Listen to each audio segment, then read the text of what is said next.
Hello, my name is Alicia Drake, and welcome back to Coffee and Conversations. Our goal is to create transparency in the world of real estate and to expose the hidden nuances that are typically only privy for agents and brokers. Today is a very special program as we are going to do a Zoom panel with the leading brokers in Los Angeles, Mauricio Umansky, Santiago Arana, and Billy Rose, the owners of the agency. I'd like to open the discussion with what is the counsel and guidance you're giving your clients in the current market, and what are you telling them about what they can expect in the next 2 quarters?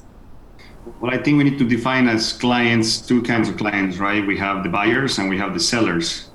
As per the sellers, I think that the conversation we need to be having with the sellers is whether they're real sellers or not. I mean, obviously the world's changing drastically. I think that whether the coronavirus or not in place, I think that things are going to change. But as of now, it's very difficult to show properties. A lot of people are afraid to go in another person's house. People don't want to let people in their houses. So I think it's a number of different conversations you need to have. For the ones that are sellers or developers, they have spec homes that are vacant, which makes it easier. Really talk about the values and the numbers, and you should be having the conversation that if you don't believe that the listing prices are adequate anymore, you need to work on those price reductions because it is a buyer's market and buyers are looking for discounted prices. So that's kind of the conversations that I'm having with my sellers. As for the buyers, I think that it's a good time for buyers to go out and look. I think that they have the ability to negotiate better deals right now.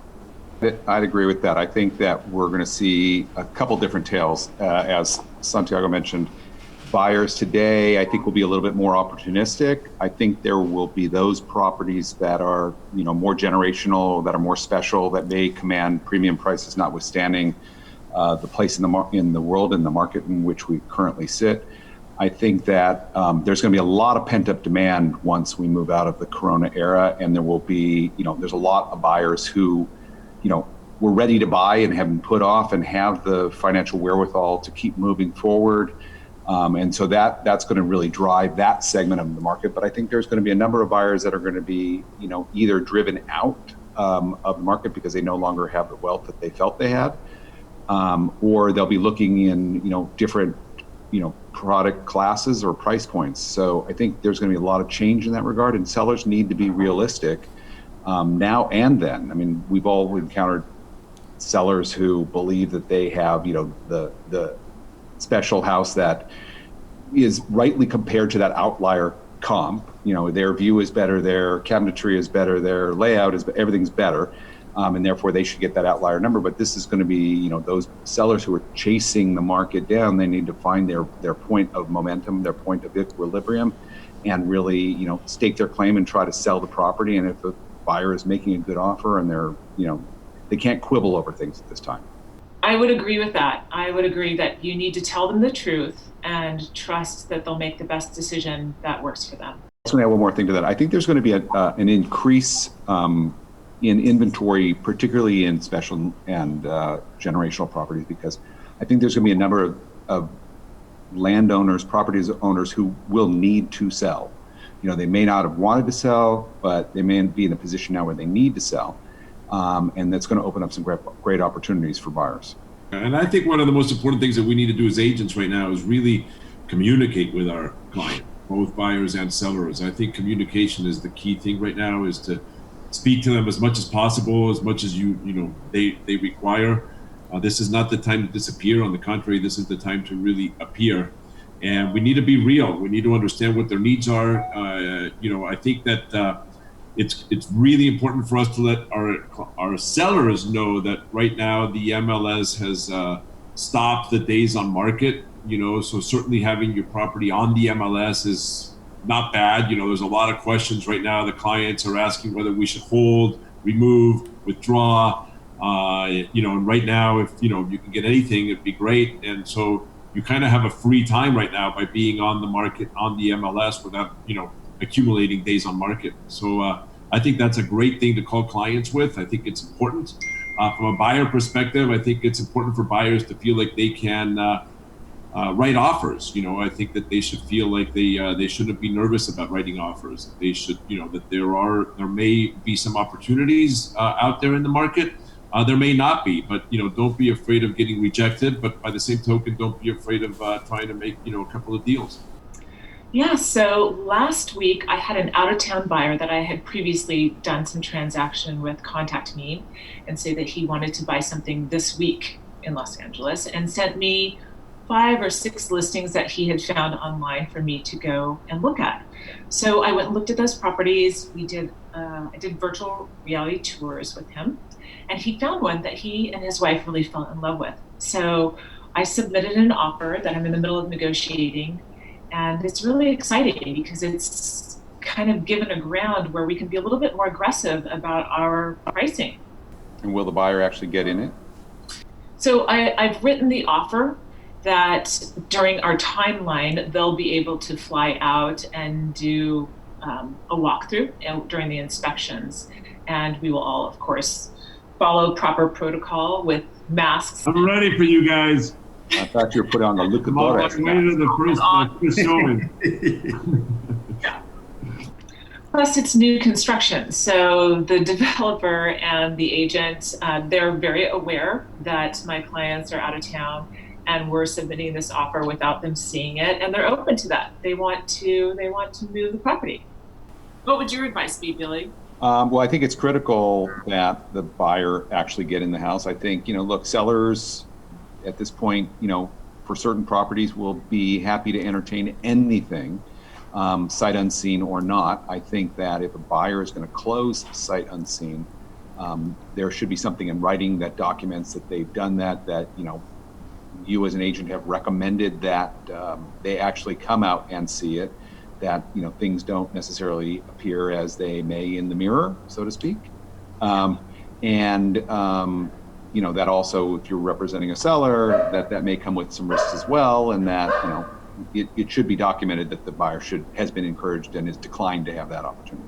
What do you think about how this will change the future of how we work? So we've been kind of on this forced experiment of staying home. So people that normally don't work at home have to work at home. And the effects of that have been pretty profound from what I'm seeing on the environment. The air quality here in Los Angeles has never been better. What do you think is going to happen after all of this? Do you think that we're going to have more people staying at home working, or is it going to just go back to business as usual? Well, clearly we've all learned how to use technology a little bit better, right? And how to be perhaps a little bit more efficient via these Zoom meetings that we're having right now, right? I think it's definitely going to become a little bit more real. I think that, as human beings, it's an opportunity for us to take advantage, and kind of look at what you have and your surroundings, slow down a little bit. We are all in a rat race. So is this the world just, and God just telling us to take a breather and slow down and, cure the planet? I've always just been saying, the planet's sick, the earth is sick, and it's not, we need to give it a chance to cure, right? From every aspect, even all those satellite photos where you see the smog, and around the world, you actually start seeing the world a little bit cleaner, the water a little bit cleaner. So I definitely think you'll start seeing some changes. I don't know what's going to happen. People are resilient, and that's one of the best things that people have. By the same token, one of the worst traits that people have is people forget real fast. And so it could be very, easy to fall back into the old ways, which some of them might be better and some of them may not be. I don't know what's right and wrong anymore. I think every day things change, and every day I'm changed in terms of a thought process that I personally have. So I always say it's day to day. Let's see what happens, right? I'm not 100% sure.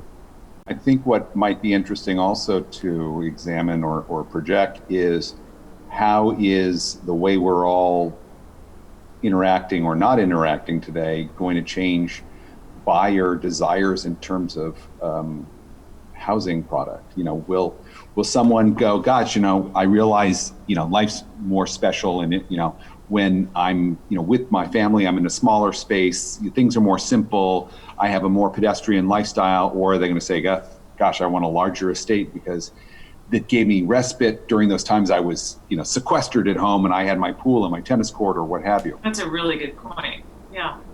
There's so much to think about and how this is going to affect everything about our business. I mean, even the way we do listing presentations, the way we can show property. I think that there's the potential for being really creative and opening up this whole new era of how we buy and sell properties.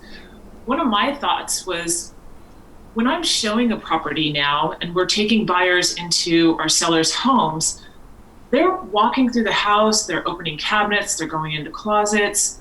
I have a feeling that this is going to really change that whole landscape. And sellers are going to probably be much more particular about who they're allowing in their house, even for open houses. I mean, we've never had anything like this, a health issue like this come about.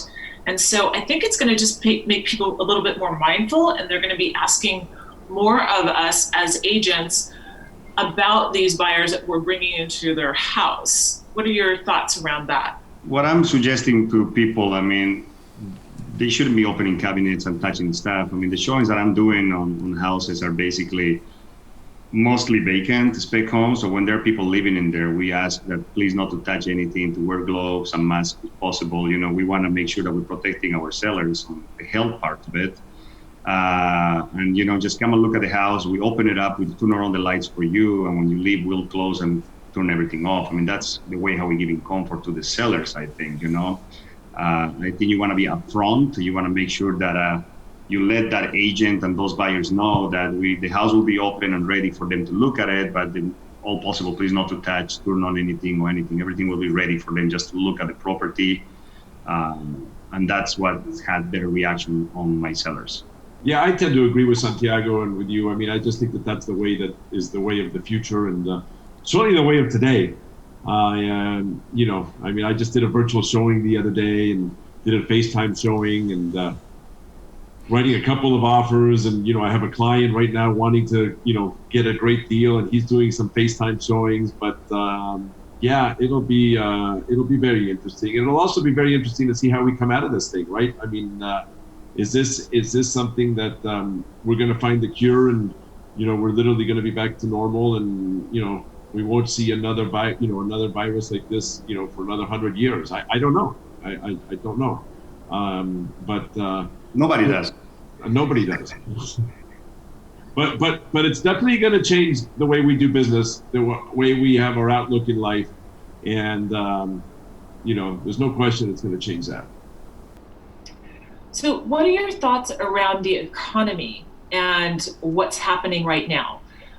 And what I mean by that is that this is an event. This is like 9/11 or the dot-com bust versus a financial collapse like we experienced in 2008. For me, I'm thinking that there's going to be a lot of pent-up desire to get out and experience the world, and that once we are permitted to move into our previous life and go to work and go out into the world, it's going to be busy. What do you think about that? We've never seen anything like this, Alicia. As you just said, this is a global epidemic, a global pandemic. And we have no idea what the effects are going to be of commerce really, globally going to zero, right? We have no idea what the effects are going to be. I have both sides of me. I think there's the ultimate optimistic person that I am, just because, which makes us all great salespeople. Salespeople by nature are optimist people. And that, says everything that you're saying, right? Which is there'll be a pimped up demand. A lot of people are going to be anxious and ready to go out.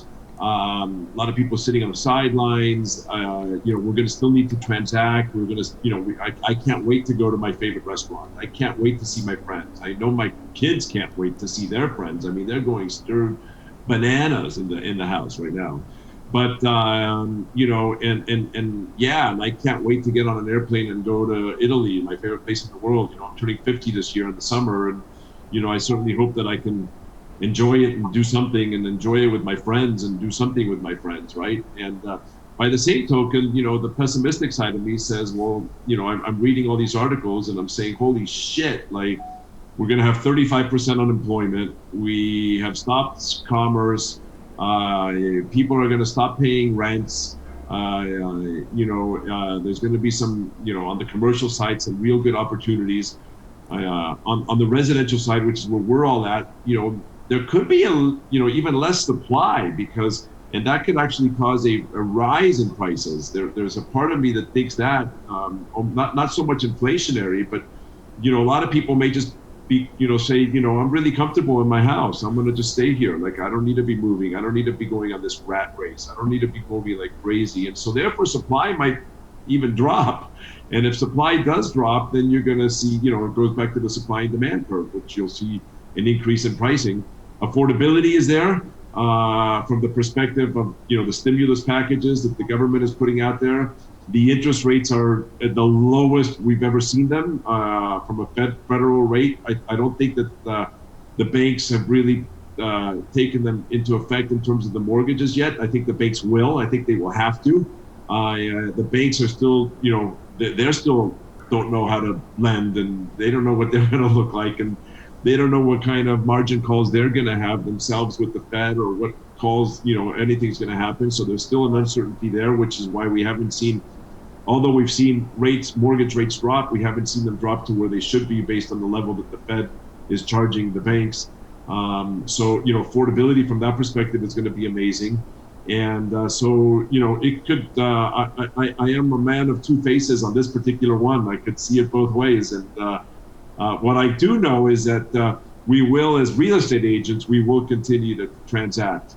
Whether we're transacting at 2 million or 2.5 or 3 million or 3.5 is a different story, but there's no question we will continue to transact. Okay, last question. Billy, this one's for you. This one's for you, Billy. Got it. Okay. What are the new protocols after all of this that we will be seeing within the agency and in our industry in general? I mean, I think, we're all getting these advisories and guidelines from NAR, CAR. We're all, reading and interpreting and finding our way through the various stay-at-home orders. I think there's gray in all of that. I think, first and foremost, we need to ensure that we're ensuring the safety and health of ourselves, of our clients, and of the community at large. So I think, when, if at all possible, we need to make that our highest priority. So I think, we've talked about some of those policies and procedures as far as, as Santi said, wearing masks and gloves and not touching things and sterilizing and all of that during the current environment. I think that going forward, I think we'll be much more conscious as far as germs are concerned. We all have friends, who are germophobic, I think. And I think we used to look at them as, freaks and beyond the pale of what was reasonable. And, I've found myself now, taking out groceries from the bag and wiping each item with a sterilizing cloth, and then wiping off my counter where the bag was. And, so we've certainly reached a new time. And I think some of that will carry on forward, because I think we're now much more conscious of how viruses are transmitted and bacteria and such. As far as, the agency per se, I think, best practices will be adopted across all, industries and companies. As far as, we'll probably be more technologically advanced now. I think we've had to adopt technology. We all know those who are, reluctant to embrace or, have been unable to understand how to use Instacart or what have you. And now I think we've all had to jump over that line and embrace it. And I think that will become part of what we're doing now. I think that, in large part, a lot will stay the same, though. I think we'll just be adopting new technologies in the way that we market and that we show. Agreed. Thank you guys so much for being on the show. I know everyone is really going to appreciate hearing your thoughts and your insight. Thanks for having us. Alicia, thank you for having us. I can't wait to see you in person. Thank you, Alicia. Thanks for considering us. Hope this was helpful, and stay healthy and stay positive and continue living with the new lifestyle that we've been imposed to. Look forward to seeing you again.